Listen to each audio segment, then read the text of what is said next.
Hey, everybody, welcome back to part 2. Obviously, I apologize for having a shitty router. So we were just talking about before we got absolutely destroyed on that there. So, Rev, any Dragon or Yaldi's for us today? What do you think? I did not put any together. I'm trying to think. I don't really have anything. Nothing else? Rev, I'm sorry, Chris, what you got? You got anything?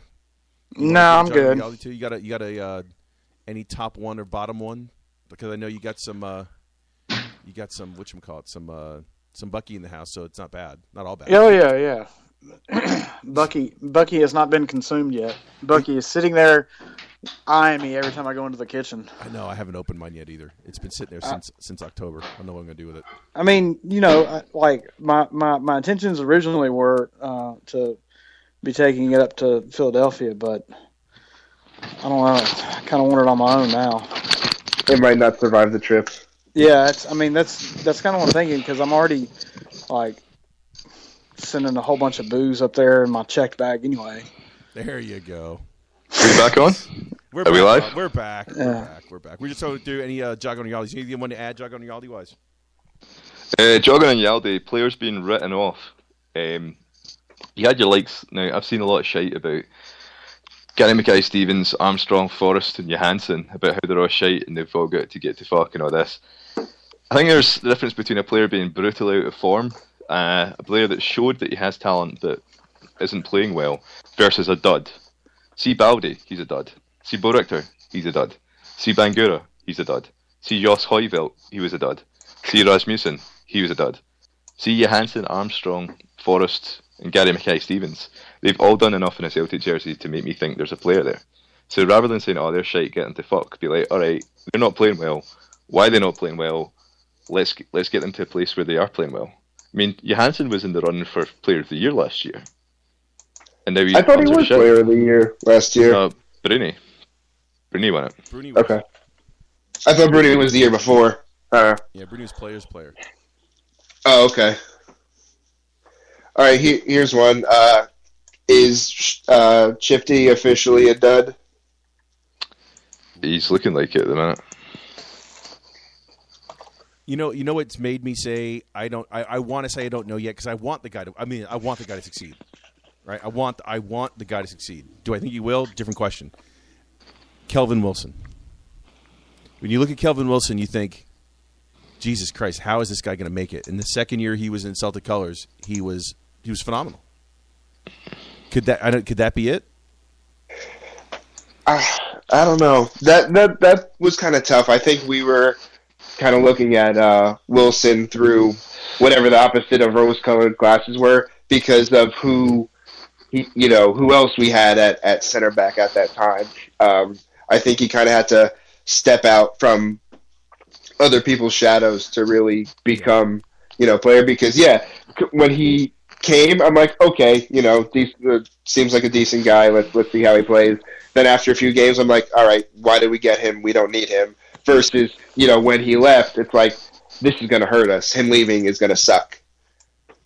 So, I don't know if that's really the case with Shifty, because, yes, he's not, the first go-to guy, at striker, but he's had plenty of opportunities, I think, by now. He's started games, he's been the lone striker, and either that's, not the role for him, or, he just sucks. There's something magic going to have to happen for him to pull it round, really. I don't know what it is. Hit by lightning? He's just, he's been brutal. I was hoping that he's the type of player where if he scored a couple of goals, he suddenly scored 10, and then 10 would become 20, but no, he's just been really poor. He just doesn't seem to have anything at the moment. I think centre-backs like Kelvin Wilson, centre-backs and defensive midfielders and stuff, they get a lot more time to settle, whereas your strikers, if they're not scoring goals, people just get fed up with them. So, I don't know. I think he probably, when the pressure becomes off him, where he becomes like the second, if Griffiths goes on a real run, and it's just like unquestionable, Griffiths is a striker, and it's a case of Shifty comes on for the last 15 minutes, and then maybe Shifty starts nicking a goal in the last 15 minutes, and then we give him a cup game and he scores a couple of goals. Maybe he can bring it around that way, just gradually. I don't know. I mean, when he was at Dundee United, he scored a couple of goals. They looked all right, but there's a lot of players that have, like Chris Killen was banging in goals for Hibs, and then we brought him to Celtic, and he was just pretty pish, to be honest with you. So it's difficult to tell. It's going to be a big turnaround anyway. I think he's looking like a dud. Unfortunately, but I hope it gets better. But anyway, Chris, you got anything else you want to talk about? No, I'm good. Oh, can we move on? Can we move on to my thing now? Go ahead. Alright, Stokes, get him to fuck. Stokes, go on the day that fucking Griffiths scores 50 goals for Celtic, Stokes is getting told to get his bags and get the fuck out.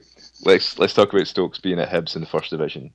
So, at the start of this show, Smell the Glove podcast, it was me championing Griffiths. Oh, we just went off air. Oh, no. The show Oh, that sucks. Oh, no.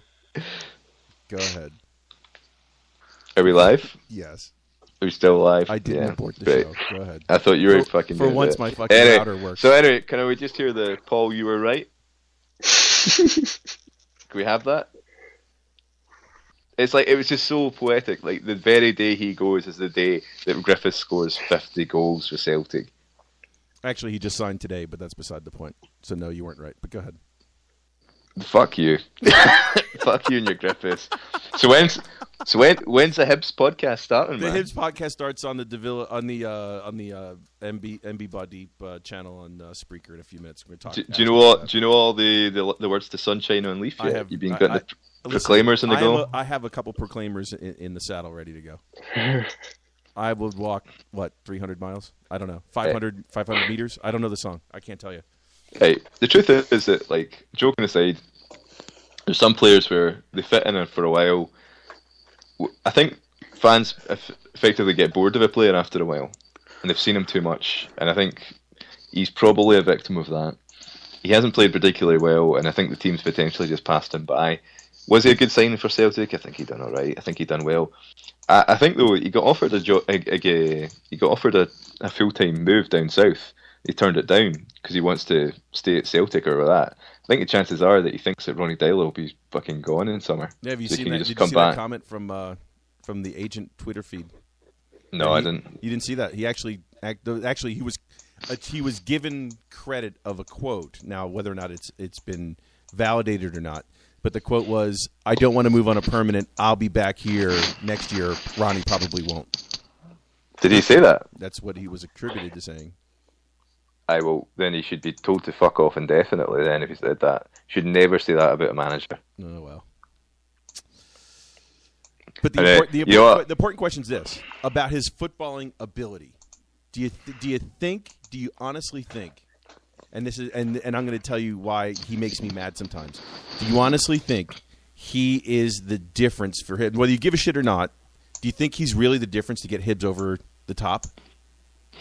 Hibs will just do a Hibs. You know what I mean? They always bottle it. They will. The Rangers will win. Sevco Rangers will win that league. Now here's the reason why I say that. The reason why I asked the question, whether you care about him or not, I don't give a shit about that. That's not the point.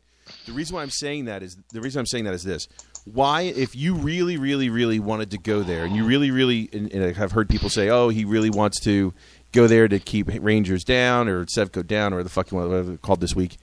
He wants to do that. He wants to beat them. Blah blah blah. Then why not sign the fucking deal Friday morning? Why not get it done by midnight Friday and be on the pitch against Falkirk today? That's the thing that kills me about him. Why does he have to be? Why? If you really want to play and you really want to do what you're doing, then get the shit signed and go. Because that's a lot of bullshit. He's just going to Hibs because you know what he wants to do? He wants to stick about Scotland. Do you understand what I mean?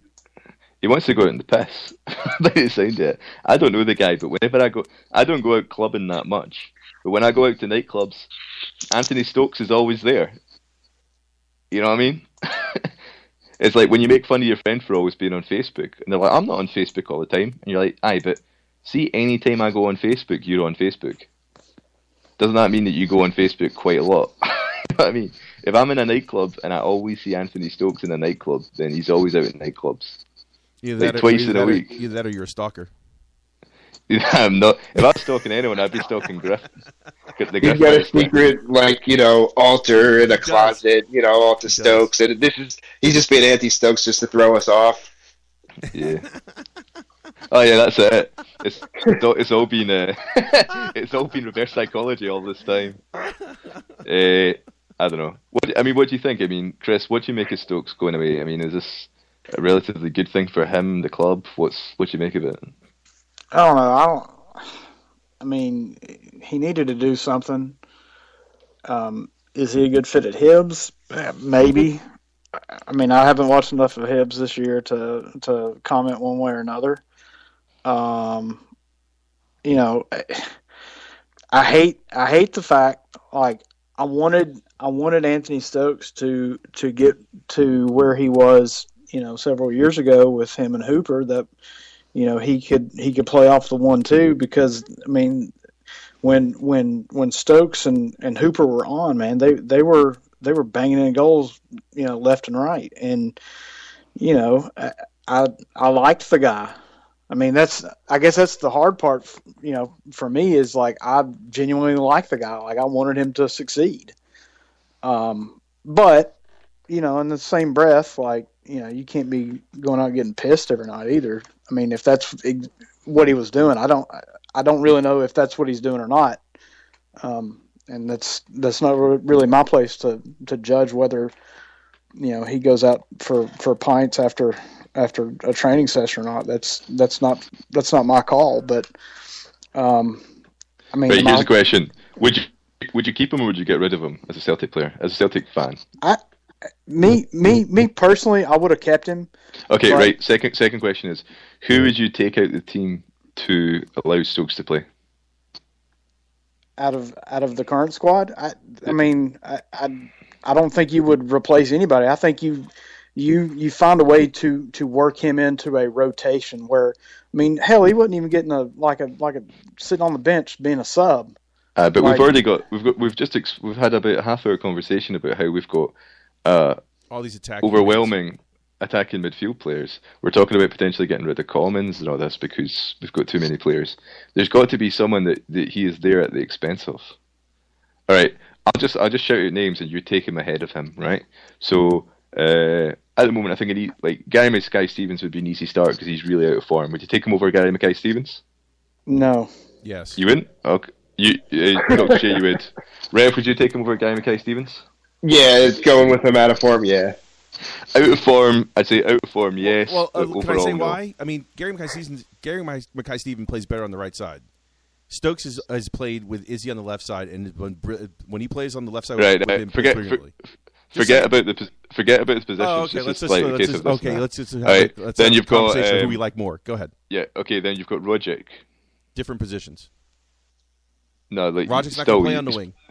No, still going to be one of the three. No, Rogic's going to play in the middle. He's not going to play on the wing. Yeah, I know, but still one of the three. Your left wing players are going to be Armstrong, Forrest. Armstrong and Forrest, you two left-hand side players. All of this is a moot point, because when's the last time that Anthony Stokes even played? August. Thank you. Really? Yeah, God, that's long? shit, dude. Holy August. shit. I was going to say like October or September. No. The brother's got more dust on him than some wine bottles I have in my freaking cellar. So any comparisons is, I mean, that's a complete moot point, because he has not played. He hasn't played. So, I mean, we don't know what kind of form Anthony Stokes was in. Period. Listen, I've only seen. To me, he's like the mixture between Bruce Wayne and Batman. I've never seen the two in the same place. Exactly. I don't even know if one exists. I only hear about him on Twitter, and the only time I hear of him is when Paul's at a club and he's fucking telling me that he's there. Yeah, me and Big Stokes here raving it up, man. Anyway, right, I think my 2 cents is that fair play to the guy, he done well for Celtic, but maybe time to move on. Yep. You know what I mean? Yep. It is the only problem is I don't think there's a huge market for people that want Tony Stokes that will pay money for him. So he had 6 teams looking for him. But were they going to pay money and pay all these wages, or were they just wanting a freebie? They wanted three teams in England wanted to buy him outright. He didn't want to go. Listen, let me ask you, if you were Tony Stokes and you said, no, I don't want to make the same money or more money in England because I want to come back to Scotland, I want to come back to Celtic because I honestly believe Ronnie's not going to be here. That's fucking balls, man. That's big balls to feel that way, don't you think? Yeah. You're 27 years old. You don't have time's not on your side anymore. Should we be thinking of this in the other direction, on the basis of this man genuinely believes that Ronnie's going to get fired? Is that something we should be thinking about? Is Ronnie going to get fired? I was going to ask that question. Now I'm going to assume that comment is not true. I'm going to assume that's not true. I don't think he would. I don't think he would be stupid enough to say something again that dumb. Then again, maybe he did. On the flip side, if he did, then how many people in the clubhouse feel that way? And does that make sense why Ronnie wants these old fucks out? I mean, do you think Ronnie would really do like a, not necessarily scorched earth, but if he thinks, the writing's on the wall or whatever, like what would getting everyone that, wasn't brought in under him or anything like that out the door, what would that accomplish? Just 6 months of, peace of mind or something, or just not having to hear it or have like that kind of like rumor kind of floating around? I would say it would be no dissenting opinion in the locker room. But I mean, right. But at the end of the day, come, May or June, if he's gone, he's gone. So what would be the point? Just to have a couple, that's what I mean, just a few months peace of mind of having, younger players, not yes man you, but you know what I mean? About putting Stokes on loan, you think? You're saying? Well, like everybody, if he's looking to put, Stokes, let's say Commons, Mulgrew, all these older cats out the door. Yeah. What does, aside from the short term of not having that dissent, that that's long term. Now you look at all the people you have of these young kids on these long term deals. He has no one. After Commons, Dirk, Brown, and Mulgrew, you have no one over the age of 30 on the roster in the midfield. No. But what I'm saying is, if he's gone, if Ronnie is going to be gone in the summer, what is the point of pushing everybody out the door? That doesn't accomplish anything. That leads you to a different question, Rev. That leads you to the question of does Ronnie have anything to do with who they're bringing in or letting go, other than Ronnie saying to PL, "Hey, listen, I don't want Stokes around anymore." Right. Okay. That's those two things. Remember we talked about that last time. That in the American sports, the coach has usually nothing to do with buying the players. He just says who he'd like to have, and then a general manager decides who to bring in. So. Paul. Let me ask before we wrap this up, because we've been on for a while. I know Chris has got to get to the show in a few minutes. Paul, let me ask you this: you've seen American sports, you've seen the Scottish version also. My question to you is this: what do you think? What do you think about the U.S. version of a general manager making player personnel decisions versus the coach doing all of it? I think we spoke about this before, but it's coming up again and again. Yeah, well, we had Jock Brown, who was meant to be this when Wim Jansen was there, and it didn't work out. You've got teams like Olympic Lyon where it does work out, but it must just be a different structure altogether. I just don't see it working in Scotland that particularly well. I mean, the suggestion was that Kenny Dalglish was going to stay on with Martin O'Neill and do that. And Martin O'Neill just bulleted that idea straight away. I really, really can't see it unless there was someone, if you had someone really talented who was just like the man at this general manager position who would just scout Europe and just bring in all these gems for a manager. I mean, I just can't really see it working unless it was someone really particularly special. Now, isn't that interesting? Because in the U.S., that's usually the other way around. U.S., there's very, very few people that are manager and general manager and coach. Oh yeah, look at what happened in Philadelphia with what's his face with. Also you've got to remember that the building of a roster in the NFL is a lot harder than building a roster for football. Because well, that's a huge roster. The level of scouting you have to do to find out like what left guard is better than what left guard and all this. It's a huge team thing. Whereas like you can really just like as a manager put your own ideas on paper and then just go with that. It's the scouting level is not nearly as detailed. However, I don't know, like I was saying, Leon, they really have it working there. A couple other teams do it well, but we've tried it before at Celtic and it's just not worked. So I can't see it working again. I really think that Ronnie should just be able to buy his own players. Well, that's not going to happen.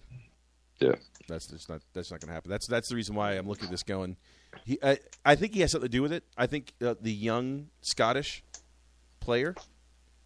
I mean, Armstrong, Scottish, Stephen, Scottish, Christie, Allen, McGregor, Forrest, Thompson, Henderson. They're all Scottish players. Mm-hmm. Young Scottish players. Griffiths. I mean, all those guys. I mean, maybe they are. Paul, what do you think? Maybe they are doing what he wants to do. Is it possible? Looking at that roster now, thinking. Well, they're like the mate signing. Like I'm sure if Ronnie went to Peter Lawwell and said that, see that O'Halloran or whatever his name is at St Johnstone, we should definitely get him for £200,000. Pretty sure Peter Lawwell would, even if he didn't like him, would go out and buy him. You know, I mean, it's like these are really low risk situations. We're just hoovering up good young talent. Mm-hmm. There's a difference between that and then really going out and investing, like bringing in a player in from abroad for a few million quid. But I don't know. It sounds like maybe like this Danish guy. I mean, Ronnie having the kind of Nordic and the kind of Scandinavian knowledge. Maybe he went to Lawwell and was like, "This is our man here. Let's go for this guy." And maybe it's turning around that way. Don't know. Maybe. Who knows? So anyway, yeah. So we drone on long enough. I think we have. I think we've talked enough shit for today. I think so. But yeah. So the overall whelming point is that Stokes is gone. So. Happy days. Do you have to go there? Do you have to? Can you let the body get cold first? Nah. Before you put dirt on him? He's going to be back, man. We're never going to get rid of this guy. He will be back. He will be back, and he'll finish score. He'll break his 100. He'll get 100 goals with Celtic before it's all said and done. So we've got the Honey Boo Boo show coming up. What's going to be on that, Chris? Yeah, that's what right. we got going on? Chris got to go. He's got to go ahead and get started because he's got to get his research ready. My research. Yeah, you got to figure out what songs you're gonna play. Yeah, but I mean, I'm just all shooting from the hip now. Like it doesn't really matter. Like it's 3 hours of Rebels. That's it. Like Rebels and Buckfast. Yeah. There well, maybe not Buckfast. not tonight. But no, I mean it's just it's me playing music. Blues, southern rock, country. And then, like I said, like 2.5 hours of Rebel music. So we're good. There you go. Sounds good. Then you're on. All right, guys. What's that channel? What channel is that on, Chris? Celtic Dreams. Big G does his show on Fridays. Reverend Russ does his Saturday service, and then I close out the weekend. And just looking forward to Philadelphia. We got like 2 weeks, so 2 weeks. Hey, listen, it's like 11 days, I think. I don't know. Yeah, 11 something days. like that. Hey, listen, I've been off the drink since the beginning of the month. Well, you need to get in practice. You need to warm up, buddy. mate. That's happened to me last year. I was off the drink since New Year to Philly, and I went and just felt horrible after it.